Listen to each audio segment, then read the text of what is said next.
Happy Friday, Holly here. In honor of the new kitty that Ryan and I are getting today, I've got my kitty shirt on, and I'll share videos and pictures of our new little furry bundle later. So, day 10, standards and boundaries. This is day 10 of the 21-day You Woke Up Worthy journaling experience, and this was a big one for me. Huge, and I know it is for some of you too. So do you find yourself saying yes to everything, even if you really mean no? Do you find yourself taking on way too much because you're afraid of disappointing other people, or making them angry, or having them not like you? You know, are you the one that's always volunteering to make the cupcakes for the party, even though you know that you don't have time? Are you the one that's always helping babysit somebody else's kids, even though they never return the favor? I know that this kind of fits the bill for some of you out there, and it certainly does for me. I have a really difficult time saying no to people that I care about. I'm afraid of disappointing, and then I put too much on my plate, and then I'm overwhelmed, and then I'm stressed out, and then I'm short-tempered, and then my personal projects suffer because I have put all of my stuff, I'll put it on the back burner, I'm out of back burners, you know, and now everything's up in flames. That's been a big one for me that I am finally starting to make some progress with. I've had the hardest time, particularly with my fiance. You know, he has a very demanding work life, and then also has chronic Lyme disease, which leads to chronic fatigue. And so that means that for him, summoning up the energy for even the simplest tasks is sometimes a great effort.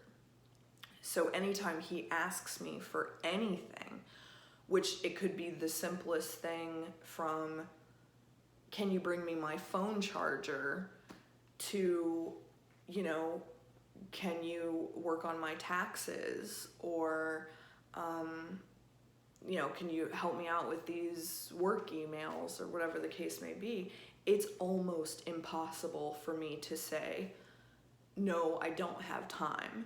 It's even difficult for me to say, yes, I can do it later.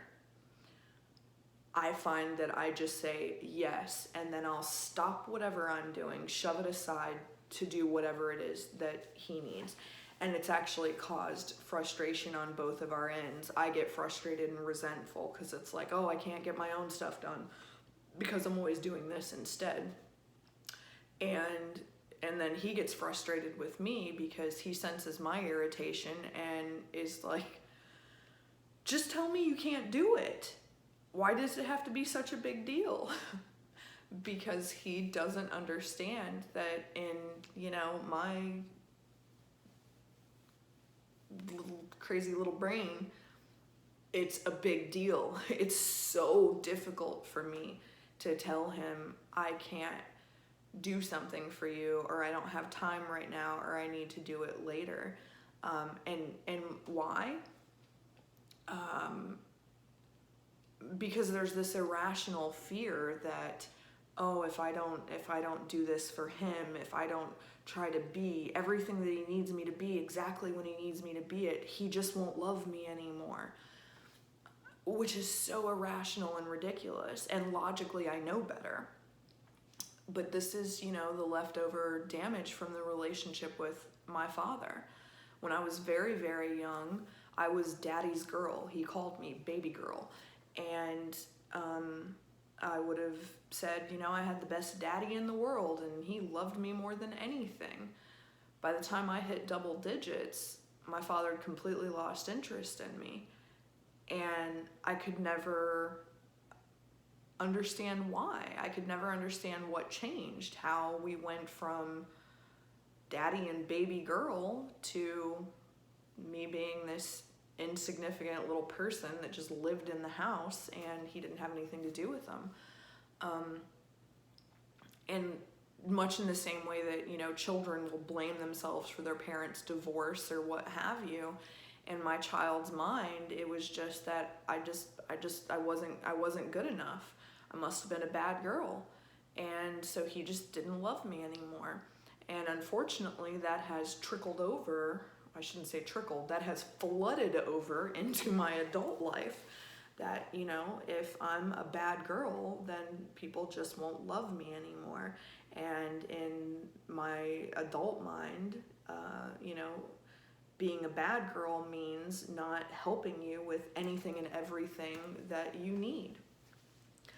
And that's my nasty, messy baggage that I've been dragging around that unfortunately others in my life have had to suffer for. So I'm finally, you know, making a lot of effort to, if I can't drop those bags completely, at least unpack them and lighten the load.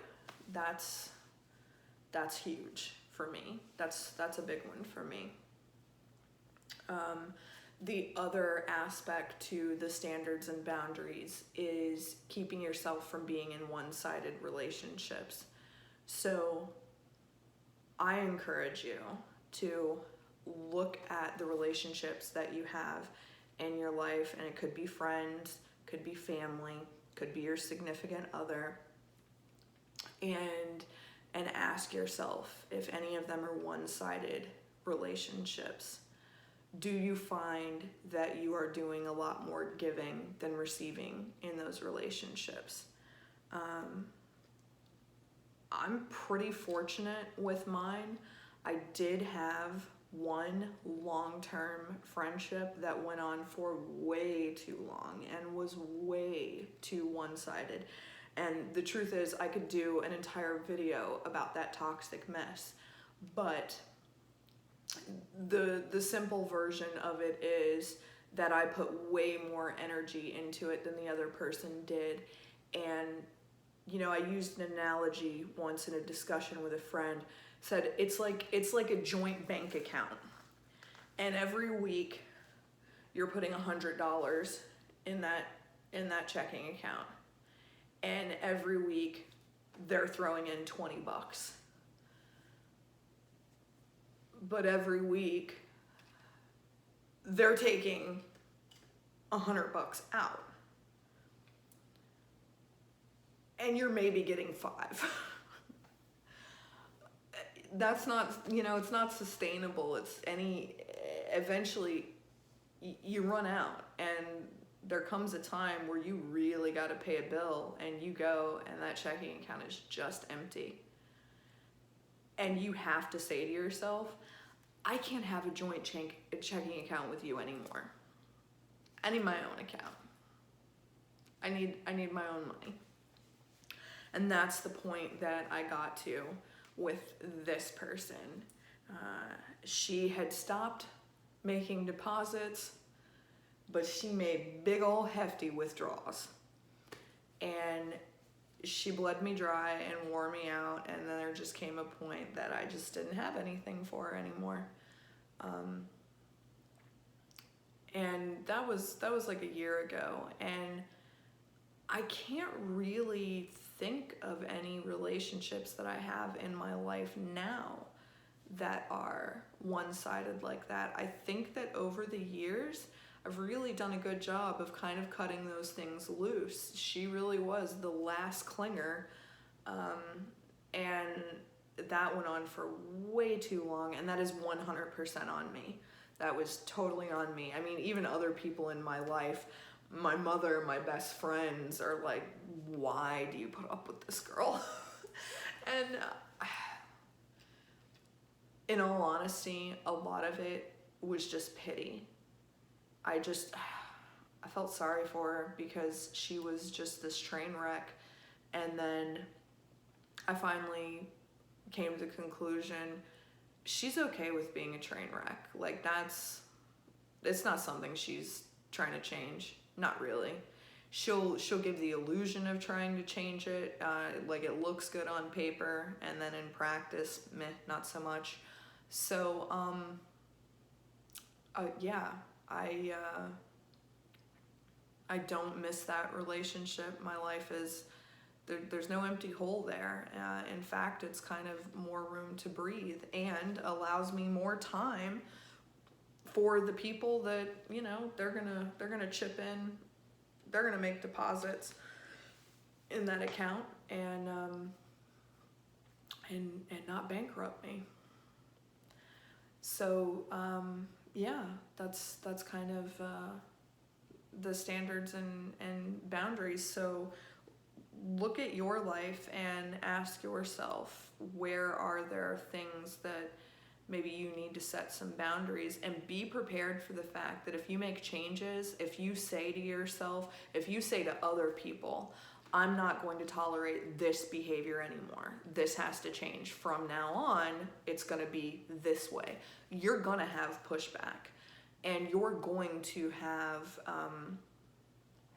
someone will villainize you for it, because you're inconveniencing them. You're making life harder on them. And that's okay. Because what you really need to be focusing on is making life better for you. If you make your life better, then you will make life better for those around you, for those that are willing to put the effort in to be there. But if you have users in your life, they'll fall by the wayside. And in the long term, that's probably for the best. And it's okay if you even miss some things about them, but big picture, you have to see if you're better or worse with that person maybe not being in your circle anymore. So I guess that's kind of it for the day. Looking forward to the next video, and I appreciate you guys that have been there with me through the journey. Send me messages, leave comments, tell me about your stories. I'm anxious to kind of connect with others and see what they're learning through the process of these videos. So let's do daily affirmations and wrap it up. All right, I woke up worthy today. Just by waking up, I'm worthy of anything that my heart desires. I'm a beautiful soul inside and out. I love myself completely and deeply. I am perfect at being me. I hope you guys are enjoying these, and I hope you join me tomorrow. Bye.